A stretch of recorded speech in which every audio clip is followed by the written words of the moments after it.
Hello there YouTube, it's Gojira Prime with another Transformers video review. And today, instead of taking a look at a single figure from my collection, I figured I'd take a look at an entire line of figures from my collection. And more importantly, it's the line that got me back into Transformers, back into collecting the robots in disguise. And this is the line that kick-started it all for me. Now, when Transformers for me ended as a kid back in the late 1980s, early 1990s, I wasn't into Transformers any further. I missed Beast Wars, I missed RID, I missed Armada, Energon, and Cybertron for whatever reasons. Instead, I was into Teenage Mutant Turtles. Then I got into Star Trek and Star Wars, and I did a lot of model building as a teenager. None of which I have now. They've all been binned or sold. But in 2007, obviously, like a lot of other people, I heard that a new Transformers movie was coming out. It was a live-action film. I was very, very interested in going to see it because obviously Transformers was a big part of my childhood. And at the same time, when I was in my local Woolworths, and for those of you who are old enough to remember Woolworths, one day I stumbled across, in the toy section, not really very well displayed, as I seem to recall, was Transformers Classics Optimus Prime, this one here, and his counterpart, Megatron, here. Now, on a whim, call it what you will, I decided to get them. They weren't very expensive. I think they were actually less than £20 each, and Voyagers usually go for about 25 plus pounds these days. I got them home and I unboxed them. I started to play around with them and transform them, and I was, from that moment on, I was hooked. I immediately started going back to the local Woolworths and any other local toy shop I could find to find these figures. I ended up ordering some online as well, I imagine, at that particular moment in time. And this is the line that got me back into Transformers. I was really, really excited when I got every single one of these, and I still really, really am excited whenever I get a new Transformers figure today. And some of these figures have been on the shelf for quite a long time in my collection because there wasn't another replacement figure that I felt was as good for quite a long time. Now, I didn't get all of the classics collection. I got the vast bulk, and I even got two of the online exclusive box sets that were available as well. So I really, really enjoyed getting the classics line and its varied characters. Now, as I said, I didn't get all of the classics characters. I kind of missed out on some, or some I was like, I'm not really too fussed about getting that particular character right now. But I got most of the major ones. I didn't get any of the mini-cons, it has to be said. I wasn't really attracted to the whole mini-con thing back then. And I didn't get the Grimlock figure either because I just did not like that particular version of the figure. Of the characters, sorry. But I got a lot of the major characters. I got a lot of the Deluxes, all of the Voyager class figures, and then I even got the Devastator Energon repaint figure here at the back. You can just see him hiding behind Megatron. But yeah, I mean, the characters we've got, I'll just run through the individual characters here. So obviously we've got Bumblebee here.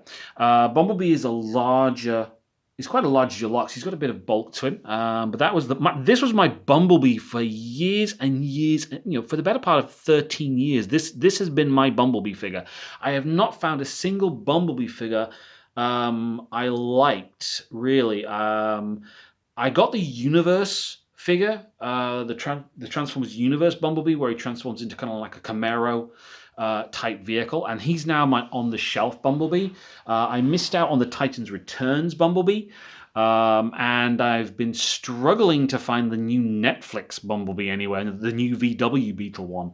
That seems to be a bit difficult to find at the moment for me. But yeah, this Bumblebee has been on my shelf for 13 years. This has been the Bumblebee figure for me for the most time. Obviously, then we also have Hot Rod, as we can now call him, but this figure was released under the name of Rodimus, I believe because Hasbro didn't have the trademark for the character at this time. And this has been my Hot Rod for 13 years as well. I have not liked any of the other Hot Rod figures that have come out. I've only now just ordered the Power of the Primes Rodimus figure to replace this guy. Because I've been umming and ahhing about getting that guy for quite a while, and I finally decided to get him. And I got him at a decent price. I got him for less than £30, actually. So he's going to come hopefully sometime in the next few weeks. And then this guy will be relegated to a storage box, I imagine, somewhere. Then we've got Mirage here. Again, this has been my Mirage for 13 years. I've not really liked any of the other Mirages. Combiner Wars Mirage and the Siege version of Mirage, they're nice figures, and if you're starting out collecting them, great, get those figures because they are quite nice. But for me, this is a perfectly decent figure, and I've stuck with him for the last 13 years. No problems with him whatsoever.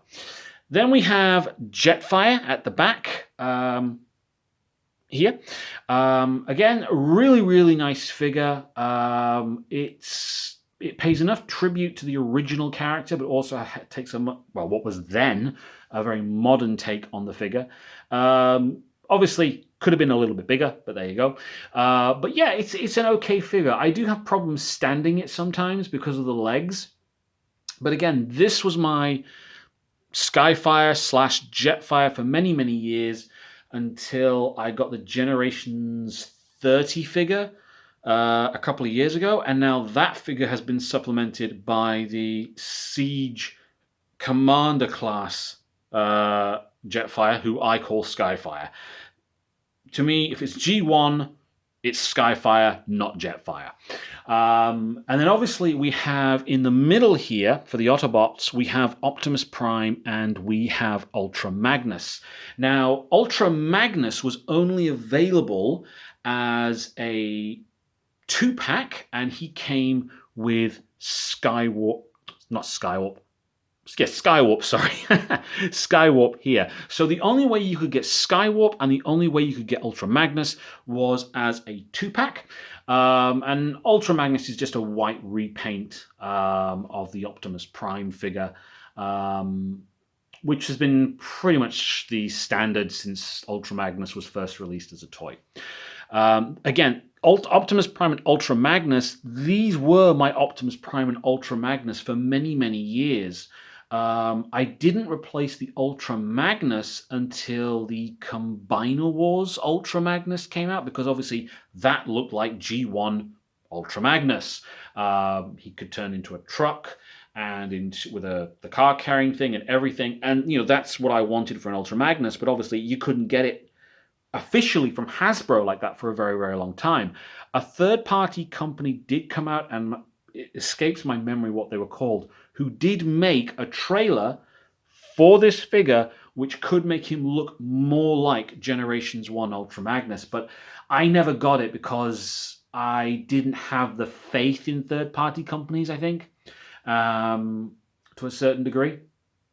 And again, this Optimus Prime, this has been my generation's Optimus Prime for 13 years. I didn't like the Titans Return Optimus Prime. I didn't like the Combiner Wars Optimus Prime.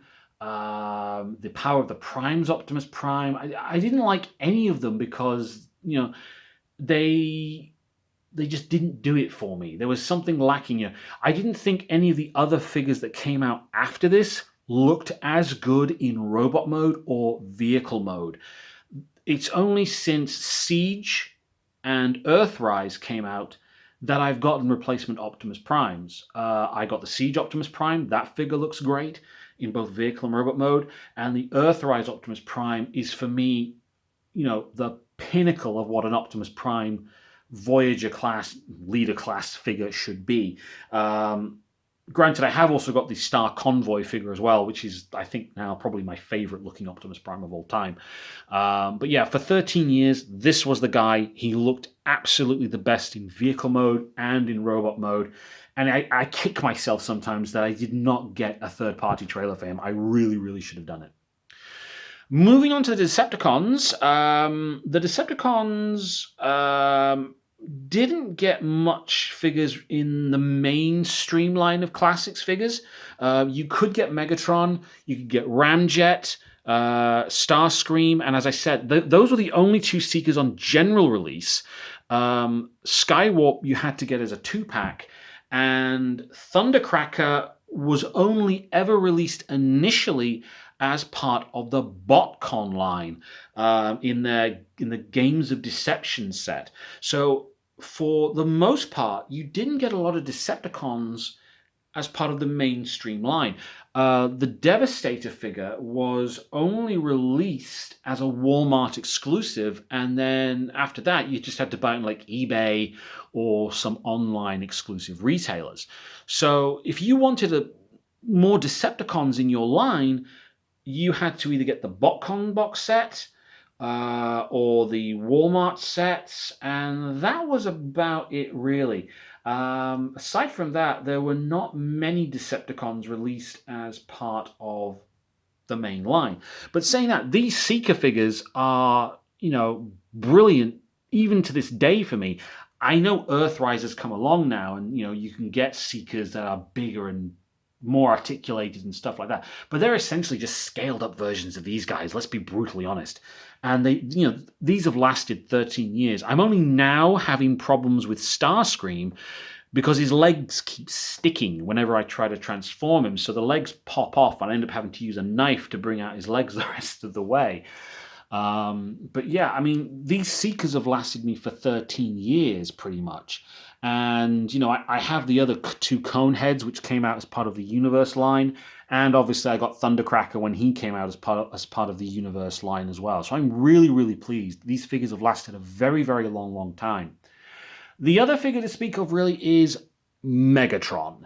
Now, Megatron normally these days is a tank or a jet or both, some sort of combined, triple changing robot. This is the only official Megatron, aside from the Masterpiece, which is a terrible figure, let's be brutally honest. This is the only Megatron since the original line, which is a gun alternate mode. The only one. Now, there are two different versions of this particular figure that I am aware of personally, and that is this version, which was the United States European version, and then the Takara version, which is in more gray and metal colors. But again, this was my Megatron for 13 years, 12 years, 10 years maybe, until the Combiner Wars Armada Megatron came along. And I love the look of Armada Megatron. I really, really do enjoy that figure a lot.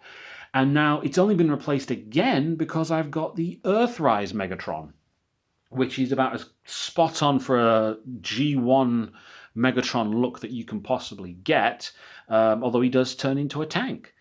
So these figures have had a lot of life in them. They've been lasting for 13 years, and it's only now that I'm kind of replacing them.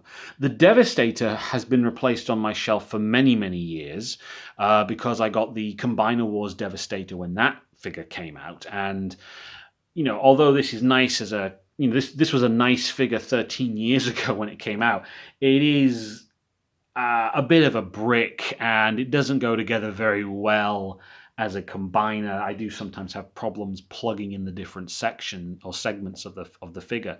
But all of these figures have lasted a very, very long time, and they've only now in the last couple of years been replaced on my shelf, which I think is a really, really good testament to their design at the end of the day. I mean, this Optimus Prime figure is still being used, or has only just recently stopped being used by Hasbro and Takara, because it's still been having re-releases. I mean, just to run through the different releases we've had of this figure alone, it's been Classics Optimus Prime, Classics Ultra Magnus, it's been Universe Nemesis Prime.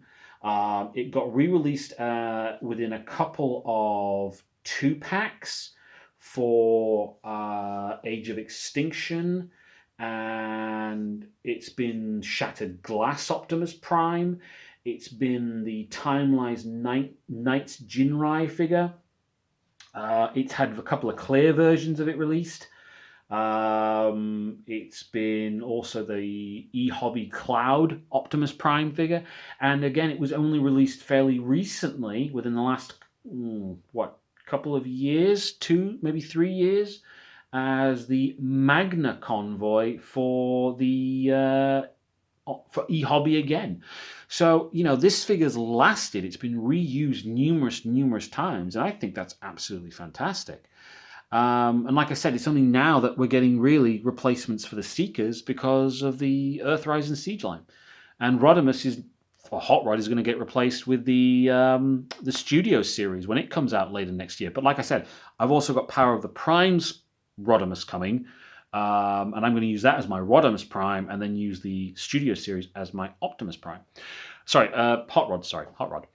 So this for me was a really good line because it got me back into Transformers. The figures look really good, I think, even to this day. They've got decent articulation, a decent amount of accessories. The vehicle modes all look really good as well. So yeah, I'm really glad I got these figures, and I'm really glad that they got me back into Transformers, because it's a really great hobby at the end of the day, and I've met some really nice people over the years when I've gone to a few of the different conventions here in the UK. So that's a very quick look and my thoughts and my history with the Transformers Classics line. I hope you've liked the video. If so, please do hit the like button, hit the subscribe button, please do share, and I'll see you all again very soon. Thank you very much.